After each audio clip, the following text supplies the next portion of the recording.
Welcome back to the Student Hub Live event, Making the Most of Your Access module. We're now going to be talking about making the most of evidence and thinking about evidence. So this is something that you're going to have to do whichever access module you're on, and in fact is a key part of a studying higher education level. So John and Sarah, we're going to talk about how this applies to each of the three modules, who all use various different sources of evidence. But first, we must always start by defining our terms, as we should do in a proper way. So what is evidence and why is it important? Evidence in this context of higher education. OK, go on, Sarah, you start, because we both had the same idea for how to start this one. Yeah, we were just talking and realising that, you know, when you hear the word evidence, you might think of a favourite police drama that you watch on TV, or you might think of a courtroom. You might think, you know, you might have kind of grand ideas like that. But when we're thinking about a place of education, like a school or a university, being a student means working with evidence. That's why it's important. So it's a different thing, isn't it? I think it's, in the legal fashion, it's thinking about using something to support the truth of an argument. And I think in more academic work, it's perhaps more about the truth of an assertion you might be making. So maybe we could play about with that idea. So it doesn't always have to be able to be put in a bag, it could be an idea. And it doesn't have to be factual. Often in the law, we talk about factual evidence, don't we? So sometimes it will be factual, not always. OK, but this is further complicated by the idea that we've got such a wide range, as we've seen, of disciplines.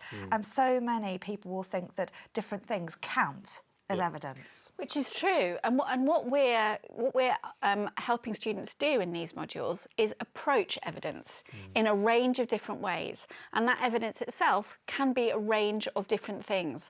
What we're doing in our teaching materials is guiding students and helping them to focus down on whatever that evidence might be. But you're absolutely right that it could be a huge range of things. In music, it might be a song, for example. In English literature, it might be a poem. In language studies, it might be a Norfolk fisherman in 1950 talking in his dialect about his career. That audio file is a piece of evidence.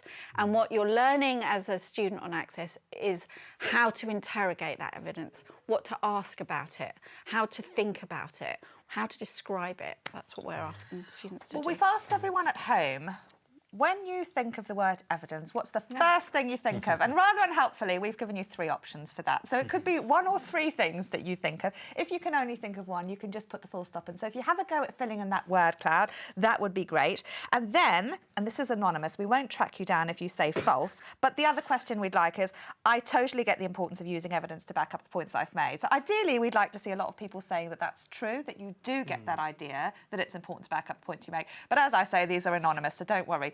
But again, an honest opinion, and of course, anything in the chat there would be great. So if you fill those in, we'll have a look at what you've got to say in a second. So these different sources of evidence, different ideas about what counts as knowledge, different voices, different things that students need to represent fairly objectively. So this is the challenge, isn't it? And I think it's important for all our students to understand, Karen, that we might talk about evidence in different ways depending on which module we're on. So I think it would be true on Y31, there'd be lots of references to texts. Would that be right, Sarah? So what's a text? Yeah, that's absolutely right. And I just wanted to pick up on something you said just before John spoke, which is about in art subjects, it's possible to have a very wide range of opinions about the same thing, which are vastly different. So if everybody is thinking, if lots of people are thinking about that one piece of evidence, the main thing you're going to be marked on is how you interact and how you make your point, how you back up your point. So in the arts, I mean, John's going to talk more about the science subjects, where there are quite often yes or no, right or wrong answers. In a subject like English literature, particularly, there are actually very few right or wrong answers. The trick is knowing how you back up the points that you're making and how you're interacting with your piece of evidence, which may be a poem, as I say, it might be a play. So when you're talking about text, you don't mean like a message from your pal. No. It's about some sort of thing, something written down, whether that's a poem, as you say, or something that a text. An artefact. Yes. But a text can give you the basis for an activity, and it does actually in Y031, because what we're asking students to do is think about those different voices we were talking about earlier, the different ways you write to different audiences. So it is entirely possible that you might find yourself having to think about a text as a piece of evidence. But what John was meaning when he introduced the word text is it's the thing that you are interacting with. It's the novel. It's Jane Eyre, for example. Yeah. So rather like a plate of food that various critics have different opinions about, they will all justify those in slightly different ways, even though the object is exactly the same. OK, so let's see what you at home said about the word evidence, and we'll see if that can spur us on to mention anything. So what do you think of when you think of the word evidence? So we've got facts here, very central, proof, research and referencing. Referencing is always very important to identify the source. Something you backs up your point, shows why, experts, visual or audio, justify, description, line of duty, yes, absolutely. I knew someone would come up with that.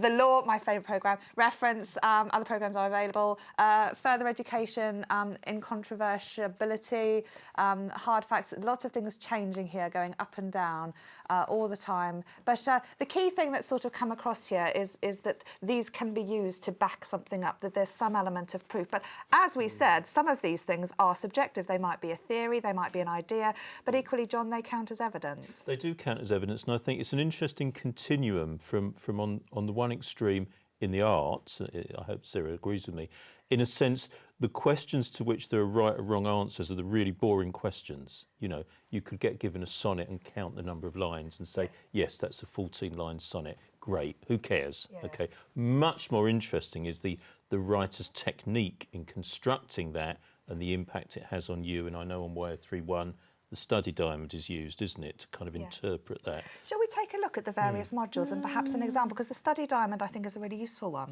I think that's right. I mean, the thing that links all the modules is that they each have ways of helping students work with evidence. And those might be a diagram or they might be other techniques.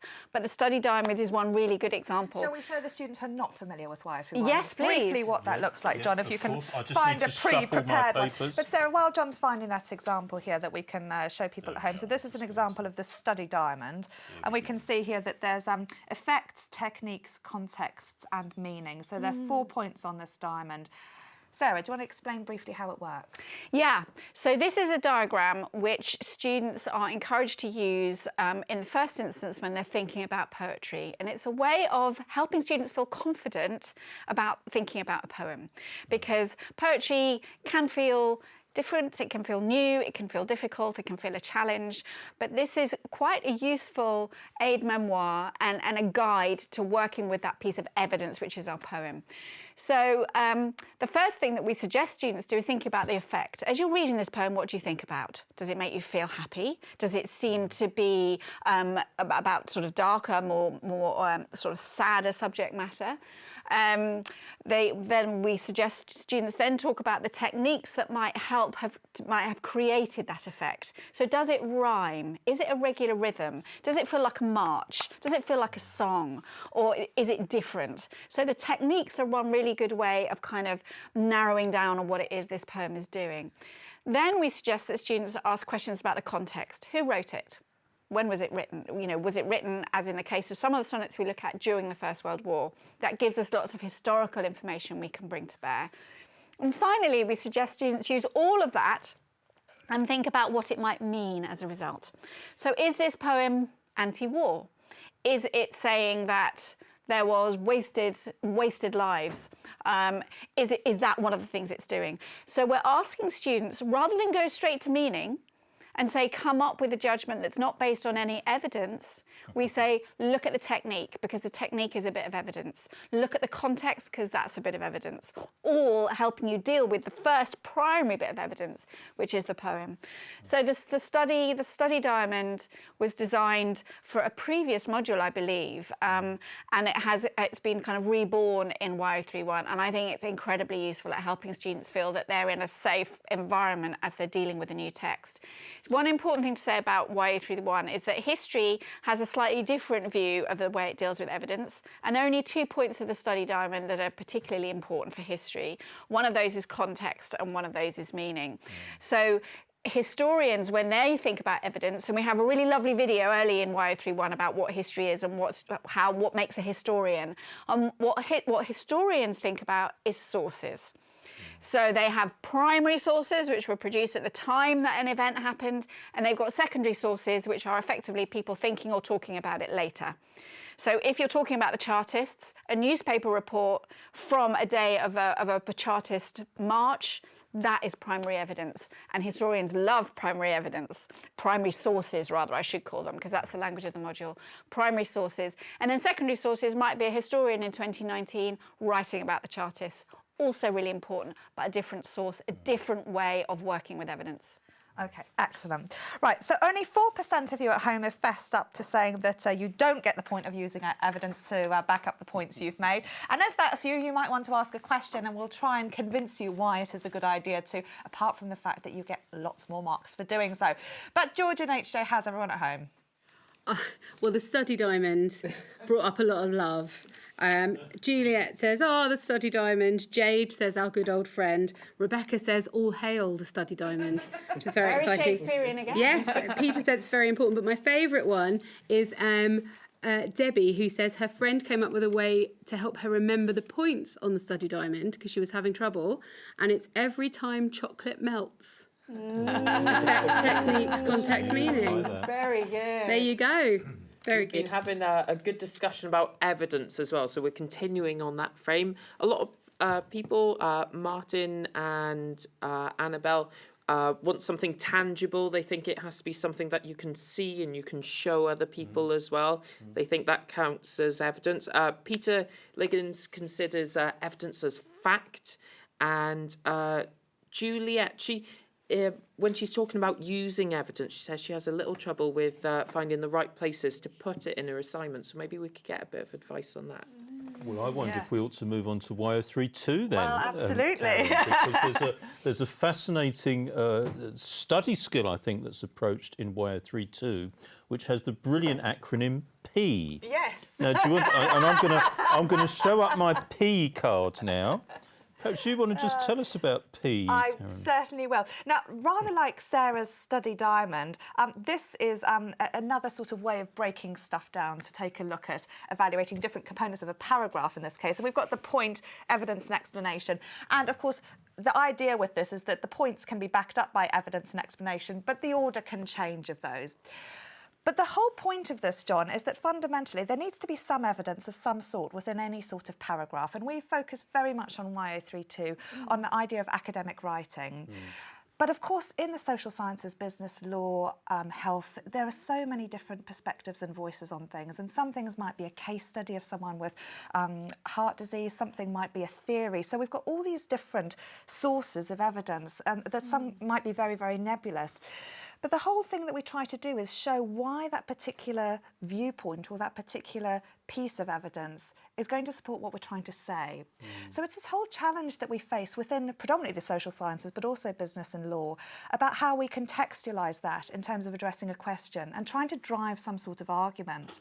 But I think one of the things that students find quite difficult is this whole idea that something like a theory has got to be very robust, even if it's something like a stage theory of development, which is someone's idea based on some stuff they've seen, that they've written books about, that all looks well and good and it's got a model.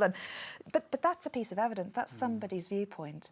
And yet it's very important that whether or not you agree or don't agree, you represent that voice and you use that to show how that contributes to the argument ultimately that you're making in the essay. And by argument we mean some sort of narrative. It doesn't necessarily mean an argument in a pub type thing, but there's always some point that you're trying to further. So we use this idea, and some of the students were saying, well, that's a great thing, but is this an academic thing? And of course, a lot of academic writing have the various different acronyms. There's like PEEL and PESTLE and all these sorts of things. But the idea that when you're writing anything, there needs to be some evidence as central to the point you're making is a fundamental part of academic writing, irrespective of the discipline area that you're looking at. And Karen, I think it's particularly important for our Y032 students because, going back to your point about an argument in the pub, the kind of disciplines we introduce on Y032, there is a tendency perhaps for some people to assert in a slightly subjective way some of the topics we talk about, people very much have an opinion on, don't they? Yes. And I think this is a way of framing that and rendering it a little more, as we would consider it, academic in terms of supporting your assertion with evidence from the module material. Yeah, and of course it's difficult because one of the things that we get students to do, in fact, if you're a student on the February start, you'll be looking at the Bretts and the Confinos. We talk about these two different families, and we give the students a newspaper article. And when we're reading these articles, of course, we're clouded by all these schemas and stereotypes and other ideas about what someone living in a particular house might do. And it's very easy to sort of introduce things that aren't necessarily in that text. Yes. You think you're bringing all your assumptions and stuff about what these people might be like, which is a natural and normal way of viewing the world. But equally, it's not the evidence as such.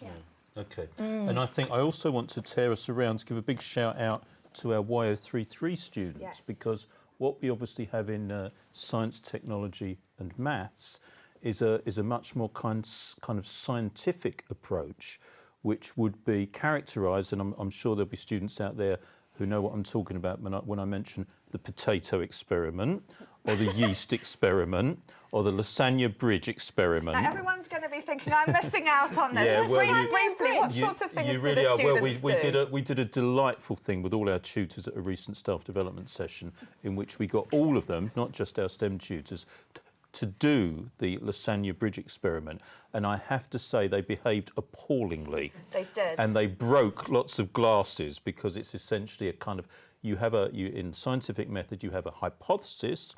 It's always based on observation, and then you test that hypothesis and you measure it empirically, so you develop data in terms of perhaps how much weight do you think a piece of lasagna will take, and then you add weights, then you record that, and then you might do it again.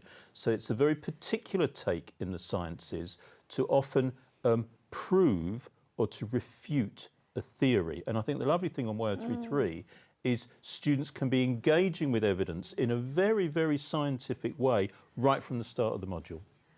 I was really worried that you were actually going to tell us that there was an experiment where lasagna was used to try and cross a river, and cars were Well, putting. that's what I thought that it was would going to be rash. But all I that think. happens is you put two glasses with a piece of lasagna over, and then see how much weight you can We put on it should before it mention- breaks. we should mention uncooked Uncooked lasagna. lasagna, absolutely. Well, yeah, a critical point. But a lot of scientific thing is about this observable scientific method, is, these hypothesis testing. So tell me then, John, do the YO3 students have it easier in terms of using evidence? Well, I don't think they have it easier, but they have it different.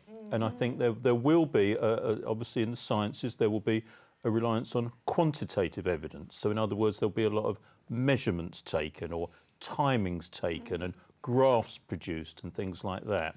And I think what that means is a tutor can often gauge a student's understanding by the accuracy of their measurements or their observations or the evidence that is produced. And that is probably slightly different to the way students will be encouraged to use evidence in the other two modules. OK. So let's end then by talking about some of the challenges and opportunities that students have got in terms of working with evidence. So often it's very easy. Often we see students speaking mostly about the evidence in their pieces of work, perhaps particularly in YO3-2, where we're talking about the points and the explanation, which sort of tie that evidence back to the question. Sometimes we just want to write about the facts because we think, well, that's there, that's in the module, that's going to get me the marks. But it's this combination, it's this using that evidence to address a certain question. So what are some of the challenges there? I mean, I think you've introduced some of them in what you've just said, and also some of the comments we had earlier about evidence. Is it just fact? Well, it's not just fact. It's about how you interact with that fact, and it's evidence can be challenging because you can have two very well-reasoned but entirely different essays about exactly the same piece of evidence. So what they've done is that they've drawn from that one text very different analyses. But if you have your point, if you've used your study diamond in the case of YO31, and if you've shown how you've come to your conclusions, that's good. So evidence can be challenging because you have perhaps that difference in a more subjective subject, but that's also an opportunity, because it's saying to you, you can use your unique self as a thinker to engage with this, and if you do it in the way that you're being taught to do it, it will be valid, and that's very affirming, I think. And I also think with YO33, although it's at the other extreme, the scientific paradigm is the other extreme really, this is a process that all science students should go through. And I think one thing our science colleagues will say is come to the evidence with a degree of skepticism. So you might have measured something once, but if something then happens in the interim and you measure it again, maybe the result isn't going to be the same. And then the really interesting thing is, why is that? So it's not always entirely factual. It's based on facts, it's based on numbers, but there is that skepticism to, does that really mean that? That's very important. And even in the sciences, John, we know that perspective can change data. It can change results. And it's partly about where you're standing when you're looking. Yeah. And that links all of these subjects. If you have a bias, if you have a perspective, or if you're looking to prove a particular point of view, you can use those stats in whatever way you choose. What's that phrase about, lies, damned lies and statistics? Yeah.